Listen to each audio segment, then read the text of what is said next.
Un autre frein à ton illumination, c'est le refus de travailler avec un enseignant. Et un enseignant, bien entendu, qualifié, on est d'accord.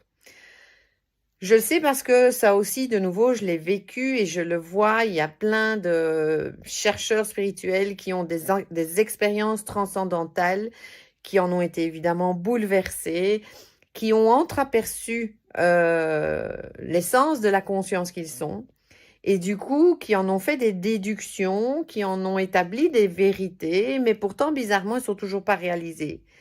Ou alors ils disent que si, mais bon, s'ils sont honnêtes, ils savent très bien que cette expérience, elle s'est arrêtée depuis longtemps et que le bordel de leur existence a repris son cours joyeusement. Pourquoi ça se passe comme ça? Parce que toute expérience, de toute façon, n'est là que pour une seule chose, pour t'enseigner.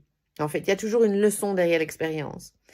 Et donc, il y a toujours quelque chose à apprendre. Si ta petite boussole intérieure, parce que beaucoup de gens disent « Oh, j'ai pas besoin d'enseignant parce que de toute façon, je suis guidée depuis l'intérieur, j'ai ma propre guidance, mon intuition à laquelle je peux me fier, ou mon guide fait tout ce qu'il faut faire pour me mettre sur la bonne route. » Et c'est vrai, c'est vrai. Sauf qu'à un moment donné,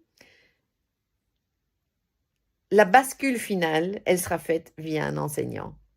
Donc, tu peux faire 10 ans de parcours de guidance intérieure, mais la bascule finale, ce sera un enseignant et il arrivera à toi, effectivement, parce que le proverbe a raison, hein, quand l'élève est prêt, le maître arrive, ça c'est sûr et certain. Mais de grâce, quand il arrive, ne résiste pas. Ne crois pas que tu n'as pas besoin d'un enseignant, et quand je dis enseignant, je dis vivant. Quelqu'un qui est capable de t'entendre et de te répondre en direct quand ton cerveau, ton mental fait des nœuds. Parce que si seule la guidance intérieure était nécessaire, ça ferait longtemps que tu serais déjà libéré et il y aurait beaucoup plus de personnes, de toute façon, réalisées sur cette planète si c'était le cas. Donc, ne résiste pas aux enseignants. Tous les grands maîtres sont passés eux-mêmes, ou les grands illuminés, hein, Sri Ramana lui-même a suivi les enseignements du Vedanta. Ramakrishna a reçu à un moment donné les enseignements du Vedanta, etc., etc.